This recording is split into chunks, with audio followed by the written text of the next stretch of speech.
What's up, everybody? Justin with Duckle Up Outdoors. And being that everybody's kind of quarantined to their house, I'm going to do a cooking video for you today. So what we're going to do is we're actually going to make a back strap. And Chris and his brother-in-law actually had it, and they really enjoyed it. So I'm going to show you how to make it. So the key is to have a cast iron skillet that's pretty well seasoned. You're going to put a light beer in there as well as some butter and allow those to simmer. With the back strap, a lot of people make the mistake of actually cooking it too much. You want back strap as rare as tolerable. My wife, she does not like rare meat at all, so I cook mine a little bit more than it should. So what we're going to do is just going to add a little salt and pepper. There you go. You have the salt and the pepper. I like coarse kosher salt, and fresh cracked black pepper.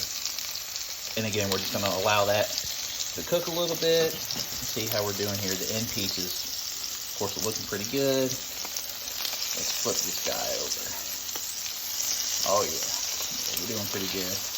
Just kind of be aware. Don't let it get too brown on either side. You don't want to overcook this back strap because again, it's going to get tough. And again, a lot of people make the mistake of cooking this like a roast or something, and that's more for like your shoulder roast and things like that. This is actually kind of like the filet mignon of the year, so you don't want to overcook this. Again, you're going to have a tough, chewy piece of game that nobody's really going to enjoy. So again, just going to salt and pepper this side again.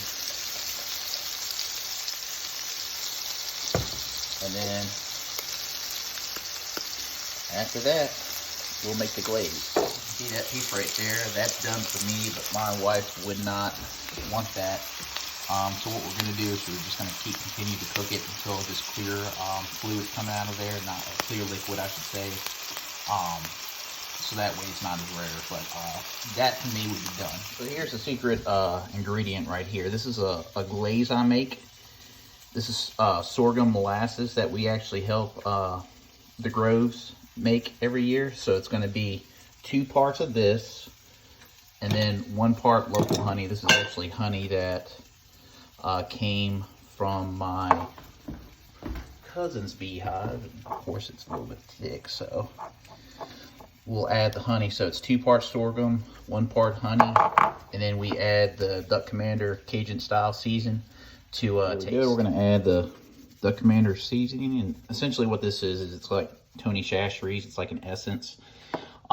Gives a little bit of spice, so you're going to have the saltiness, you're going to have a spice, kind of like a kick to it, and then you're also going to have the sweet as well. So we're going to put this in the microwave for about 45 seconds until it kind of liquefies. 5 seconds out of the microwave, you can see you can actually work with it now. It's not thick. So what you're going to do is you can mix it up real good, and if you want to, you can actually put it in a saucepan and actually let it render down and get thicker. But what I do is I just mix it up like this and let it cool a little bit. And what I'll do is I'll take this glaze and I'll put the back strap over a bed of long grain wild rice and then put this glaze on top of it. And it's really good. So I'm actually making some mixed vegetables to go with it. It's my daughter's favorite. So I'll show you the finished product. Okay, so there you have it. I didn't have any wild long grain rice. So in lieu of that, I'll use jasmine rice. I really like the taste of that. And the vegetables melody, that just kind of gives it a little bit of color. But of course we have our glaze right here. So what I'm going to do is I'm actually going to take the glaze, which is kind of thickening up now, as you can see. Take the glaze, put it over here. What's really cool about this glaze is it has a nice kind of organic look to it too. It's got a nice brown color. And again, you're going to get some spice, but you're also going to get some sweetness with this.